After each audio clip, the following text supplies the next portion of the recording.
Hello viewers, welcome back to my channel again. Great solution institute में आप सभी का स्वागत है। मेरा नाम है मुकुल और आज आपको बताने वाला हूँ इस वीडियो के अंदर कि logical operators in C language क्या होते हैं, इनका यूज़ क्या है। तो बता दूं आपको, लॉजिकल ऑपरेटर जैसे आप फाइल देख पा रहे हैं मेरी, मैंने अभी यहाँ पे वर्ड ओपन कर लिया है और पहले मैं यहाँ पे आपको टाइप करके समझाऊंगा कि उसका पर्पस क्या होता है, इसको यूज़ कहाँ पे करेंगे और इसको आप एज ए नोट्स अपनी नोटबुक के ऊपर भी नोट कर सकते हैं if you required, otherwise there is no need. आप इसका स्नैपशॉट भी ले सकते हैं। सो मैं बात करता हूँ लॉजिकल ऑपरेटर्स की। तो जैसे हम इसको यूज़ कहाँ करेंगे, when we have multiple conditions. अगर हमारे पास मल्टीपल कंडीशंस हैं और मैं चाहता हूँ कि उन मल्टीपल कंडीशंस को मैं एक ही स्टेटमेंट में पुट ऑन कर दूँ, तो उसके लिए मैं यूज़ करूँगा लॉजिकल ऑपरेटर्स। तो इसका बेसिकली बेनिफिट यही है कि अगर मेरे पास 4 कंडीशन है या 5 कंडीशन है, तो बजाय मैं अलग अलग इफ़ कंडीशन लगाऊं, तो उन सभी कंडीशंस की जो पैरामीटर्स हैं मैं वो एक ही में लगा दूंगा, तो मेरा लॉजिकल बन जाएगा। तो लॉजिकल के लिए जो 3 बातें मैंने बताई हैं आपको, जो ऑपरेटर 3 होते हैं वो कौन कौन से होते हैं, वो है एंड, और दूसरा होता है और तीसरा होता है नॉट। अब एंड का मतलब क्या है और हम एंड को यूज़ कहाँ पे करेंगे, तो मैं यहाँ पे बता देता हूँ आपको क्या कि इट रिटर्न्स ट्रू। ये जो है रिटर्न्स ट्रू करेगा if all the conditions are true. अगर सभी दी गई कंडीशन एंड के अंदर अगर ट्रू होती है तो आंसर आएगा ट्रू। आंसर ट्रू नहीं आएगा विच मीन्स कि वो जो ट्रू साइड पर जो हमने एग्जीक्यूट करवाया होगा वो एग्जीक्यूट कर देगा, अदरवाइज वो नहीं करेगा, वो जाएगा फॉल्स साइड के अंदर। लेकिन यहाँ पे बात क्या है कि कंडीशन अगर 5 हो, 4 हो, 3 हो या 2, जितनी भी कंडीशन है वो सभी का ट्रू होना जरूरी है। एक भी कंडीशन गलत विच मीन्स कि उसका आंसर चला जाएगा फॉल्स साइड पे। तो ये है एंड। और सी की बात करूँ तो यहाँ पे यूज़ होता है 2 बारी, शिफ्ट के साथ आपने प्रेस करना है 7, इसको बोलते हैं M% साइन, तो इट बिकम्स एंड ऑपरेटर। फिर हम बात करते हैं और की। और में क्या है कि it returns true if either of the condition is true। कोई भी कंडीशन जो है उसके अंदर अगर होती है ट्रू तो उसका आंसर ट्रू आएगा। मान लीजिए मेरे पास 4 कंडीशन है, ठीक है, और मैंने यूज़ किया हुआ है लॉजिकल ऑपरेटर। तो अगर उसमें 2 कंडीशन भी ट्रू होती हैं तब भी आंसर ट्रू आएगा, सभी के सभी ट्रू होती हैं तब भी ट्रू आएगा, लेकिन अगर सिर्फ एक होती है तब भी ट्रू आएगा। एटलीस्ट एक ट्रू तो होनी ही चाहिए। हाँ, अगर सारी की सारी गलत होती हैं तो आंसर चला जाएगा फॉल्स साइड पे। तो ये है और। फिर हम बात करते हैं नॉट की।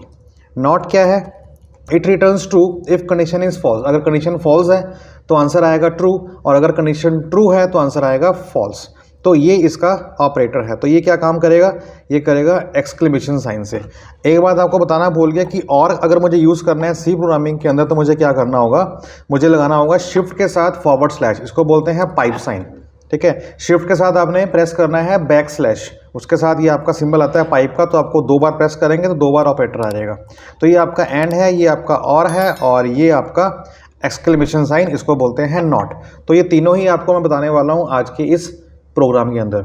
शुरू करने से पहले कहना चाहूँगा कि जो कोई व्यूअर इस चैनल पर पहली बार आया है तो वीडियो अच्छी लगी हो तो प्लीज़ वीडियो को लाइक कर दें, चैनल को सब्सक्राइब भी कर लें, ताकि जब भी कोई ऐसी वीडियो आए किसी भी टॉपिक के ऊपर आपके लिए इन्फॉर्मेटिव साबित हो सके। चलिए स्टार्ट करते हैं बिना देर के इन डिटेल।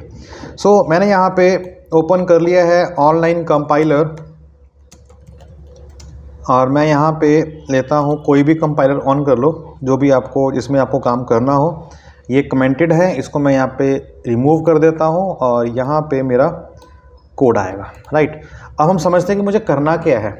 तो पहले हम बात करते हैं एंड एग्जाम्पल की। तो एंड में क्या होगा कि लाइक फॉर एग्जाम्पल मैं लेता हूँ कि मेरे को 3 नंबर लेने हैं A B C, और तीनों में से जौन सा नंबर बड़ा हो प्रिंट कर दे, लेकिन यूजिंग क्या है, यूजिंग एंड ऑपरेटर या फिर और ऑपरेटर या फिर नॉट ऑपरेटर। मतलब मेरे को लगाना है क्या, लॉजिकल ऑपरेटर।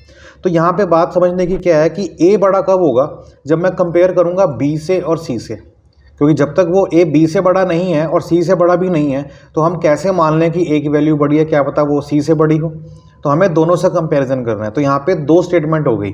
इसी तरह B बड़ा कब होगा, जब वो बड़ा A से है और C से है, और C बड़ा कब होगा, जब वो A से है और B से है। मीन्स कि एक पैरामीटर लेने के लिए, एक वैल्यू प्रिंट करवाने के लिए मुझे 2 से कंपेयर करना पड़ेगा।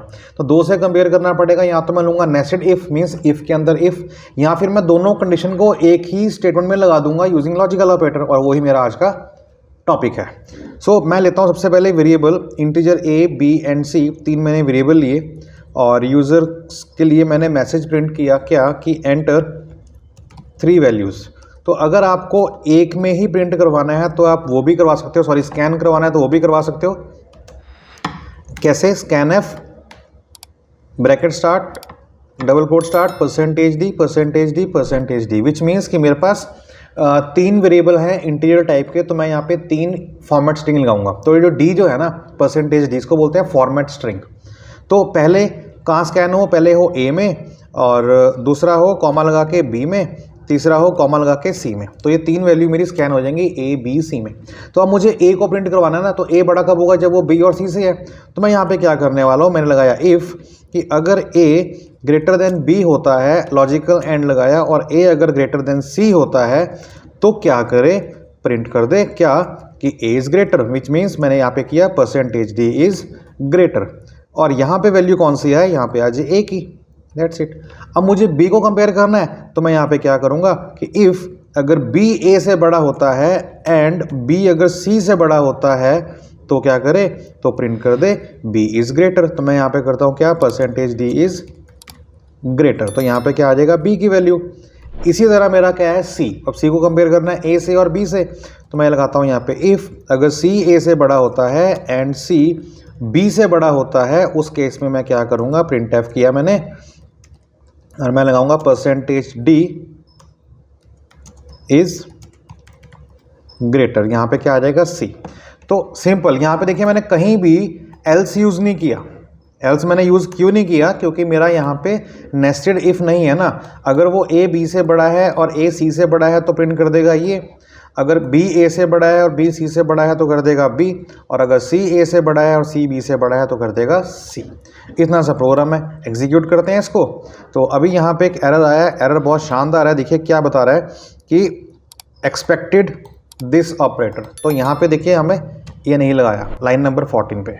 एग्जीक्यूट करें और इसको चलाता हूँ। अब ये पूछेगा क्या? Enter value 3 values. तो मैंने दिया 45 स्पेस 67 स्पेस 90। तो विच मीन्स कि जो मेरी थर्ड वाली वैल्यू है सी वाली वो बड़ी है।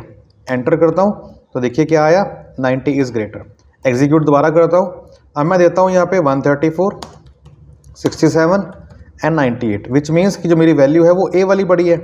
एंटर करता हूँ चेक करने के लिए, तो देखिए 134 इज़ ग्रेटर। अब मैं चेक करता हूँ बी वाले को। ठीक है, मैंने दिया 34 89 एंड 54, तो मेरी वैल्यू बी वाली बड़ी है, तो अब मेरी वैल्यू 89 आनी चाहिए। तो मैं एंटर करता हूँ यहाँ पे, तो देखिए 89 इज़ ग्रेटर, विच मीन्स कि मेरे तीनों टेस्ट केस मेरे प्रॉपरली काम करने हैं। तो ये है पावर हमारी किसकी? लॉजिकल ऑपरेटर्स की। तो यहाँ पे मैंने 2 से कंपेयर किया है। अगर आपको 4 से कंपेयर करना है, 5 से कंपेयर करना है तो put on using and operator. तो कितना आसान हो गया प्रोग्रामर के लिए। दूसरी बात करते हैं किसकी? और ऑपरेटर की। अब और के लिए मुझे क्या है कि कोई एक कंडीशन ट्रू होनी चाहिए। उसके लिए हम एग्जांपल पकड़ते हैं क्या कि मान लीजिए मेरे पास एक कैरेक्टर है और वो बताया कैरेक्टर वॉवल है कि नहीं। तो मुझे पता है वॉवल निकालने के लिए मेरे पास 5 कंडीशंस हैं। कौन कौन सी? ए ई आई ओ यू। ठीक है, तो अगर ये इनमें से कोई भी कैरेक्टर होता है तो वॉवल है। तो उस केस में मैं क्या करूँगा, इस प्रोग्राम को आप यहाँ पे स्नैपशॉट ले लीजिए। ठीक है, यहाँ पे आप मोबाइल से क्लिक कर लीजिए ताकि आपको इसको कोडिंग करें तो आपको इजी रहे। ठीक है, क्योंकि मैं इसको अभी हटाने वाला हूँ। सो मैं इसको यहाँ पे फिलहाल हटा देता हूँ। आपने फ़ोटो पे क्लिक कर लिया होगा, आई होप सो। और यहाँ लेता हूँ मैं कैरेक्टर n, और ये मेरा वेरिएबल है n, और यहाँ पे मैं प्रिंट करवाता हूँ यूज़र के लिए क्या कि एंटर एनी कैरेक्टर। राइट, तो ये यूज़र के लिए प्रॉम्प्ट हो गया और मैंने स्कैन एफ करवाया %c। याद रहे कि d होता है इंट के लिए फॉर्मेट स्ट्रिंग, और %c जो है फॉर्मेट स्ट्रिंग वो होता है कैरेक्टर के लिए। तो यहाँ पे स्कैन करेगा कहाँ पे? n के अंदर। तो n में आ गया। अब मैं सारी की सारी कंडीशन एक में ही लगा दूंगा। कैसे देखते हैं? इफ़ अगर n की value double equals to single quotes में a है, कंपैरिजन करेगा क्योंकि कैरेक्टर वैल्यू है, तो कंपेयर कर रहा है क्या n a के बराबर है। अगर है फिर मैंने लगाया और ऑपरेटर। कैसे आएगा? शिफ्ट के साथ दबाना है बैकस्लैश। फिर मैंने प्रेस किया, चेक कंडीशन लगाई क्या कि n की वैल्यू क्या e है। इसके बाद मैं चेक करता हूँ कि इसको o को क्या o है। उसके बाद चेक करता हूँ फिर pipe sign a e o क्या रह गया हमारा? i रह गया। डबल इक्वल्स टू क्या i है? अगर i है उसके बाद क्या रह गया? u। n double equals to क्या u है? अगर ये है तो यहाँ पे अब ये क्या करे? प्रिंट कर दे क्या कि %c इज़ वॉवल। तो यहाँ पे किसको करेगा? n को करेगा। और अगर नहीं होता तो एल्स में आया और प्रिंट किया क्या कि परसेंटेज से इज नॉट वॉवल, या फिर कंसोनेंट जो भी आपको करना हो, मैंने लिख दिया यहाँ पे नॉट वॉवल। ठीक है, तो अब यहाँ पे समझने वाली बात है कि जब लाइन नंबर 6 में मैंने एन के अंदर वैल्यू स्कैन करवाई तो ये चेक कर रहा है सारी कंडीशन को, क्या एन की वैल्यू ए है, अगर ए नहीं है तो चेक करेगा क्या ई है, अगर ये नहीं है तो चेक करेगा क्या ओ है, इसी तरह आई है, इसी तरह यू है। इनमें से कोई भी एक होगा तो प्रिंट कर देगा ये वाली स्टेटमेंट, एल्स में जाएगा ही नहीं। लेकिन इन सभी कंडीशंस को ट्रू, मतलब कोई भी ट्रू नहीं होगी तो फॉल्स में आ जाएगा। पहले मैं चेक करता हूँ रन करके। तो मैंने यहाँ पे क्या किया, कैरेक्टर ए एंटर किया, क्या बता रहा है ए इज वॉवल, एग्जीक्यूट किया, फिर मैंने यहाँ पे दिया क्या ई, तो यहाँ पे क्या आया ई इज वॉवल। इसी तरह मैंने यहाँ पे दिया आई, प्रेस किया आई, तो आप देखिए आई इज वॉवल, यहाँ पे देखिए प्रिंट कर रहा है। फिर मैं देता हूँ ओ, एंटर किया, ये देखिए ओ इज वॉवल। उसके बाद करता हूँ यू, आखिरी टेस्ट केस मेरा, एंटर किया यू, ये देखिए यू इज वॉवल। अब मैं एंटर करता हूँ डब्ल्यू, ये चेक करने के लिए कि क्या प्रिंट करता है, वॉवल आता है कि नहीं आता। मैंने दिया डब्ल्यू, एंटर, तो क्या बता रहा है W इज़ नॉट वॉवल। अब ये ऐसा क्यों आया, क्योंकि मैंने यहाँ पे प्रिंट नहीं करवाया उसकी वैल्यू को। तो मैं यहाँ पे किसको करूँगा, N को। अब मैं दोबारा एग्जीक्यूट करता हूँ और यहाँ पे एंटर करूँगा क्या, W, एंटर एनी कैरेक्टर। ये क्या लिखा आ रहा है, W is not vowel, which means कि हमारे सभी केस चल रहे हैं। तो कहने का मतलब क्या है कि जो 5 कंडीशन है ना हमारी लॉजिकल और ऑपरेटर की, वो सारी के सारी एक ही कंडीशन में आ गई। तो ये है इसकी पावर। तो जो हमारी मल्टीपल लाइन ऑफ कोड बढ़ता है ना, उसको कम करने के लिए ट्रिक्स हमारे बड़े हैंडी होते हैं, इनको बड़ा यूज़ करना चाहिए हमारे को, ताकि प्रॉब्लम जो है ज़्यादा कॉम्प्लेक्स ना बने। प्रॉब्लम कॉम्प्लेक्स अगर बनेगा तो प्रॉब्लम तो नेचुरली बात है आएगी। तो आप इस तरह से करेंगे तो बहुत ईजी होने वाला है। तीसरे बात करते हैं क्या, नॉट की।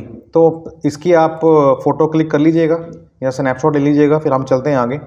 सो आई होप सो कि आपने कर लिया होगा। चलते हैं। अब मैं यहाँ पे करता हूँ, एक वेरिएबल लिया मैंने इंटीजर n। अब जैसे मैंने बताया था नॉट, तो नॉट का मतलब क्या होता है कि जब उसकी वैल्यू फॉल्स होगी तो वो ट्रू करेगा, जब ट्रू होगी तो फॉल्स करेगा, मतलब उल्टा काम करेगा वो।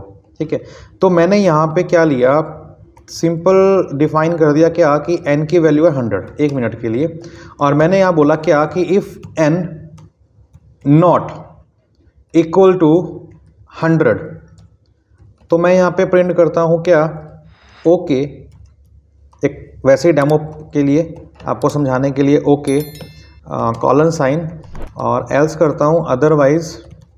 आप यहाँ पे प्रिंट करते हैं क्या, sorry, it's up to you, क्या चाहते हैं। तो अब आप देखिए कि n की वैल्यू अगर 100 है तो यहाँ पे चेक कर रहा है क्या n1 की वैल्यू 100 है, n1 नहीं, सॉरी, यहाँ पे क्या आएगा हमारा n ही आएगा। तो अगर n की वैल्यू 100 है तो मैं चेक कर रहा हूँ यहाँ पे क्या n नॉट इक्वल टू 100 है। तो इसको मैंने एग्जीक्यूट किया, देखिए क्या लिखा है, सॉरी। क्यों लिखा है, क्योंकि n की वैल्यू 100 है, तो चेक कर रहा है क्या n नॉट इक्वल टू 100 है। अब नॉट तो नहीं है ना, ठीक है, क्योंकि वो 100 है, तो यहाँ पे क्या है, सॉरी। लेकिन अगर मैं यहाँ पे कर देता हूँ 101, ठीक है, 101, विच मीन्स क्या n नॉट इक्वल टू 100 है, n की वैल्यू क्या है 101, लेकिन यहाँ पे कंपैरिजन कैसे हो रहा है 100 से, तो विच मीन्स कि वो नहीं है ना, तो आंसर क्या आएगा, ओके। तो एक बात समझ लीजिए क्या कि जब ये इसका जो कंडीशन है अगर वो ट्रू होती है तो आंसर आएगा फॉल्स स्टेट पे, और अगर इसकी कंडीशन फॉल्स होती है तो आंसर आएगा ट्रू स्टेट पे। सो ये है पावर नॉट ऑपरेटर की। तो उम्मीद करता हूँ जो ये वीडियो मैंने अभी आपके लेके आया हूँ यूजिंग लॉजिकल ऑपरेटर इन सी लैंग्वेज समझ में आ गया होगा। कोई भी अगर आपको डाउट रहता है तो मुझसे आप कमेंट करके पूछ सकते हैं, I will definitely help you. Video अगर अच्छी लगी हो तो प्लीज़ वीडियो को लाइक कर दें, दोस्तों के बीच शेयर भी कर दें, और कहूँगा आपको कि अगर आपका जो लाइक होता है ना और जो मोटिवेट मुझे करते हैं यूजिंग कमेंट, बहुत अच्छा लगता है और मन करता है कि वीडियो आपके लिए और लेके आता रहूँ। तो हमारी सीरीज़ मल्टीपल चलती रहती हैं अलग अलग एप्लीकेशंस के ऊपर। सो प्लीज़ इसको इग्नोर मत कीजिएगा, अच्छी लगी हो तो प्लीज़ वीडियो को लाइक कर लो और चैनल को सब्सक्राइब कर लो। सो मिलते हैं, कीप लर्निंग विद अस, तब तक के लिए अपना ख्याल रखिएगा, तब तक बाय बाय, टेक केयर, जय हिंद।